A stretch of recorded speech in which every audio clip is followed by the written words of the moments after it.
A concept that I've been discussing with my Kinstretch students is finding their best line of tension.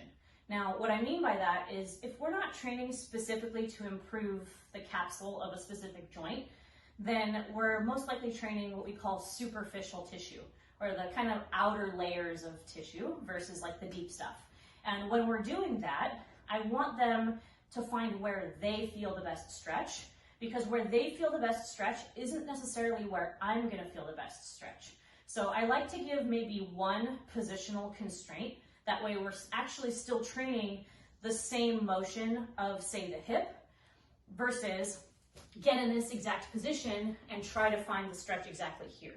So an example that I'll give you is if I'm training for hip abduction, the only constraint that I'm gonna give is that I want the toes and the foot to be down and parallel with the ground versus rotated up.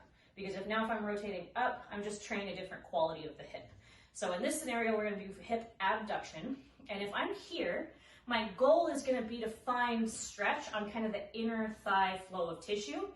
And where I find my best stretch, again, may be different than where my students feel it. So if I'm here, I feel a little bit of a stretch, but the variables I can play with are sinking my leg farther out to the side, maybe shifting my body farther forward, maybe sinking it farther backward, okay? And these are all variables to play with. So I give my students a little bit extra time and I tell them to scan for their best line of tension, where they feel the best stretch in this general area.